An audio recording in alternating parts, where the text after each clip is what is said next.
क्या हाल चाल। तो आपका 7 फरवरी को मैन्युफैक्चरिंग प्रोसेस ME 302 का एग्ज़ाम है एंड हमारे पास 4-5 दिन बचे हैं अभी और हमको थोड़ी बहुत मेहनत करनी है ताकि हमारा आखिरी एग्ज़ाम है तो इसमें हम काफ़ी अच्छा स्कोर कर सकें। एंड मैं जो आज आपको क्वेश्चन बताने वाला हूँ उनको पढ़ के आप डेफिनेटली 60+ आउट ऑफ 70 स्कोर कर सकते हैं। एंड यार एक चीज़ बिल्कुल क्लियरली मैं बताना चाहता हूँ कि जो पिछले 3-4 साल के आपके पेपर हैं लगभग 2022 से जो मैंने एनालाइज किए हैं तो यार उसमें कोई एक टाइप के क्वेश्चन रिपीट नहीं हो रहे ज़्यादा। हर साल जो क्वेश्चन के आपके टॉपिक्स हैं वो बदल बदल कर आ रहे हैं। मतलब आपके सिलेबस में जितने भी टॉपिक्स हैं वो सारे टॉपिक्स कहीं ना कहीं पूछे गए हैं। तो ऐसे में ये कह पाना कि एक कोई टॉपिक बहुत ज़्यादा इंपॉर्टेंट है थोड़ा मुश्किल है, बट मैं इतनी रिसर्च करके जो टॉपिक्स आपके पास लाया हूँ अगर वो टॉपिक्स आप करते हैं तो आप पास तो बिल्कुल आसानी से कर लेंगे। प्लस बहुत अच्छा, जैसा कि मैं पहले बता चुका हूँ, आप 60+ आउट ऑफ 70 स्कोर कर सकते हैं। एंड मैं जिस पैटर्न में, मतलब जिस ऑर्डर में आपको यूनिट्स बताऊँ आपको उसी ऑर्डर में पढ़ना है। तो आ जाते हैं सबसे पहले यूनिट कास्टिंग पे। कास्टिंग आपकी मोस्ट इंपॉर्टेंट यूनिट है। आपकी 3 मोस्ट इंपॉर्टेंट यूनिट्स हैं, एंड में बताऊंगा, जिससे आप अगर सिर्फ पास होना चाहें तो 3 यूनिट पढ़ के आप आराम से पास हो सकते हैं।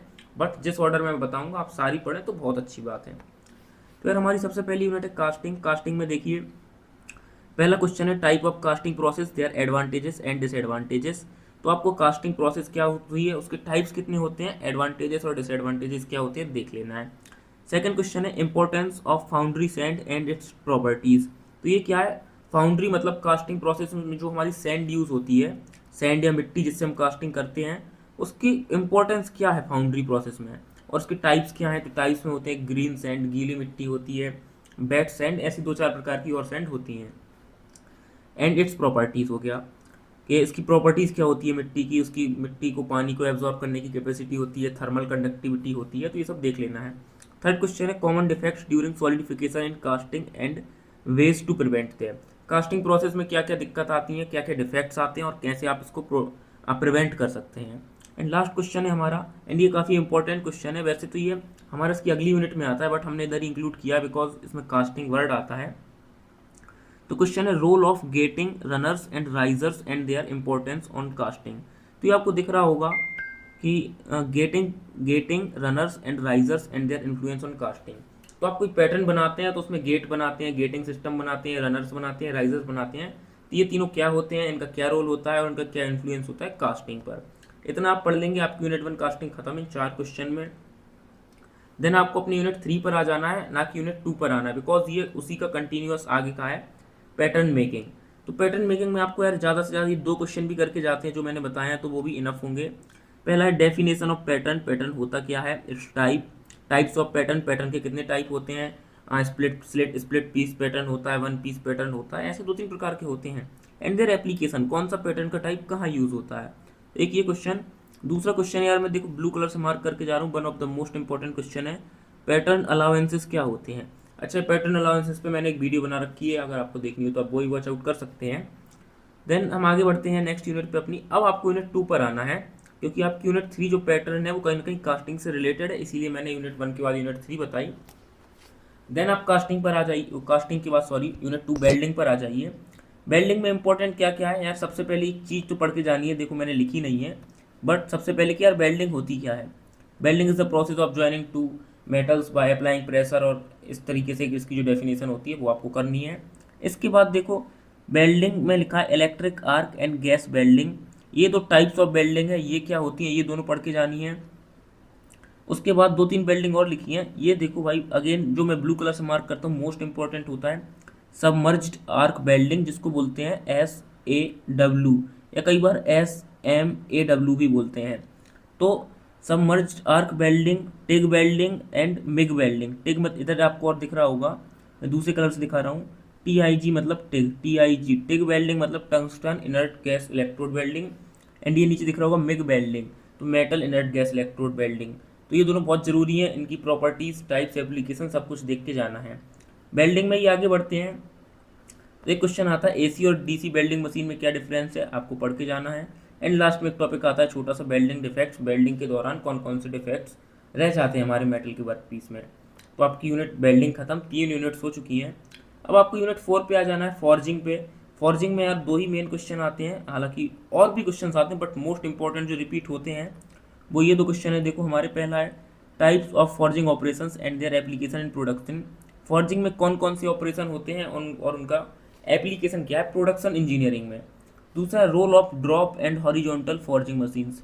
इस क्वेश्चन पर अगेन स्टार मार्क कर लेना यार, थोड़ा एक सेकंड पेज आगे पीछे हो गया। हाँ, तो फॉर्जिंग पे थे हम।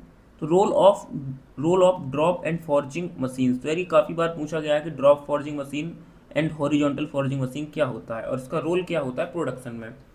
इसके बाद यूनिट 5 प्रेस वर्किंग पे आ जानी है। Press working again one of the most important unit है, फॉर्जिंग से तो काफ़ी ज़्यादा इंपॉर्टेंट है। तो प्रेस वर्किंग में आपको क्या पढ़ना है, डेफिनेशन ऑफ प्रेस वर्किंग। देखो यार इसमें सारे क्वेश्चन थोड़े मिक्स हो गए हैं, बट आपको देख लेना है, समझ तो आ रहा होगा क्लियरली। तो आपको दिख रहा होगा इधर से डेफिनेशन ऑफ प्रेस वर्किंग होती क्या है, प्रेस वर्किंग में कौन कौन से ऑपरेशन होते हैं एंड इम्पोर्टेंस, इनका इंपॉर्टेंस क्या होता है। देखो नीचे वैसे मैंने सारे ऑपरेशंस लिख कर रखे हैं, जो आपको ये नीचे दिख रहा है ना, shearing, punching, piercing, blanking, trimming, perforating, notching, embossing, coining. तो इन सब की आपको डेफिनेशन पढ़नी है, बहुत ज़्यादा डिटेल में तो नहीं पढ़ना है, बट जो भी आपको दिख रहा है, ये सियरिंग दिख रहा है, पंचिंग दिख रहा है, पियर्सिंग दिख रहा है, blanking, trimming, perforating, notching, embossing and coining. तो यार इन सब का ये सब होते क्या है, थोड़ा थोड़ा इनका एप्लीकेशन जरूर से देख के जाना है। एंड अब एक जैसे आप सियरिंग, पंचिंग, पियर्सिंग 2-3 पढ़ लेंगे तो बाकी सब आपको समझ आ जाएंगे। ट्रिमिंग मतलब काटना, तो इस तरीके से बहुत आसान है। लास्ट में क्वेश्चन आ जाता है भाई, press tool dies and auxiliary equipment used in press working, ये जरूर पढ़ के जाना है। प्रेस टूल डाइज, कौन कौन सी डाइज यूज होती है प्रेस वर्किंग में, और ऑक्सिलरी इक्विपमेंट क्या होते हैं, कौन कौन से ऑक्सिलरी इक्विपमेंट यूज होते हैं। इसके अलावा आ जाते हैं अपनी नेक्स्ट यूनिट 6 रोलिंग पर। तो हम प्रेस वर्किंग खत्म कर चुके हैं, प्रेस वर्किंग के बाद रोलिंग पर आ जाते हैं। रोलिंग में आपको दिख रहा होगा सबसे पहले different rolling processes and their application, rolling की डिफरेंट कौन कौन सी प्रोसेस होती है एंड उनके क्या क्या एप्लीकेशन होते हैं। सेकंड नंबर पे आ जाना है, आपको लिख रहा होगा डिस्क्रिप्शन ऑफ रोलिंग मशीन्स। तो इतना जो मैंने लिख रखा है ये पता नहीं सही है या नहीं, मेन क्वेश्चन है हमारा description of rolling machine, rolling के लिए कौन कौन सी मशीन यूज होती है उसका डिस्क्रिप्शन। एंड रोलिंग मशीन में आपको उसको पार्ट्स भी ध्यान से पढ़ने हैं कि यार एक ड्राई बेल्ट होती है एंड रोलर्स लगे होते हैं, तो ये सब जो जो होता है। एंड लास्ट में अगेन एक ब्लू मार्क कर रहा हूँ, क्वेश्चन बहुत जो इंपॉर्टेंट है, हमेशा पूछा जाता है, ये hot and cold rolling process, बहुत इंपॉर्टेंट डबल स्टार क्वेश्चन है, पढ़ के जाना। इनमें डिफरेंस क्या है, एप्लीकेशन क्या है, इंपॉर्टेंस क्या है, सब कुछ देखना है यार, आपको घुमा घुमा के भी पूछ सकता है। एंड लास्ट आपकी यूनिट है मेटल मशीनिंग। मेटल मशीनिंग में आपको क्या क्या पढ़ना है, सबसे पहले तो आपको लेथ मशीन पढ़ के जाना है यार, लेथ मशीन पूछता है। एंड लेथ मशीन तो वह खैर आपने फर्स्ट ईयर वगैरह में भी पढ़ी होगी तो आसानी से हो जाएगी। उसके अलावा आपको दिख रहा होगा लेथ मशीन के कंपोनेंट्स क्या क्या होते हैं और लेथ मशीन से ऑपरेशन क्या होते हैं। तो ऑपरेशन आपने पढ़ रखे होंगे शायद, फेसिंग होता है, टर्निंग होता है, step turning, boring, reaming, knurling, तो यार बहुत से ऑपरेशन ये सब आपको पढ़ के जानी है। एक जो आपको दिख रहा होगा लास्ट में, इन दोनों में से एक गारंटी से आएगा, इनको छोड़ के मत जाना। ये जो दो दिख रहे हैं आपको इधर से, तो ये क्या है आपका डेफिनेशन ऑफ शेपर और प्लेनर।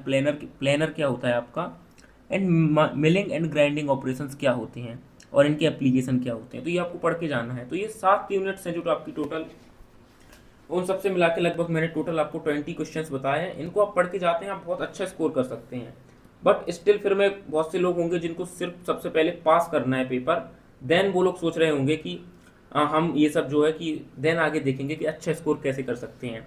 तो मैं आपको यूनिट्स के नाम बता देता हूँ जिनको पढ़ के आप सिर्फ, अगर आपको एम है कि आपको पास होना है पेपर में, तो आपको कौन कौन सी यूनिट्स पढ़नी है। तो अगर आपको सिर्फ पास होना है तो आपको एक यूनिट पढ़ लेनी है जो आपकी कास्टिंग वाली है, यूनिट 1 कास्टिंग।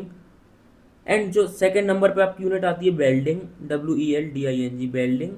और थर्ड आती है press working, PRESS press working. तो ये जो 3 यूनिट्स मैंने लिखी हैं, अगर आप इनको पढ़ते हैं तो आप बिल्कुल ईजिली पेपर पास कर सकते हैं। बाकी उसके बाद हमने सारी इंपॉर्टेंट टॉपिक्स भी देख लिए, सारे क्वेश्चंस भी देख लिए। एंड मैं होप करता हूँ कि आपको क्वेश्चन समझ आए होंगे एंड ये क्वेश्चंस आप पढ़ी, आप डेफिनेटली अच्छे स्कोर कर सकते हैं एंड अच्छी CGPA स्कोर कर सकते हैं, SGPA, बिकॉज ये आपका लास्ट एग्जाम है। तो यार 2-3 दिन अगर आप मेहनत करके पढ़ते हैं तो बहुत अच्छा स्कोर लाने में कोई दिक्कत नहीं जाएगी। अगर आपको कंटेंट अच्छा लगा तो आप वीडियो को लाइक कर सकते हैं एंड इसी तरीके के और कंटेंट के लिए एंड फ्यूचर में मैकेनिकल इंजीनियरिंग रिलेटेड सारे सब्जेक्ट के सारे important questions and other resources के लिए आप चैनल को सब्सक्राइब जरूर से करिए। मैं मिलता हूँ आपको नेक्स्ट वीडियो में, आप सभी को बेस्ट ऑफ लक।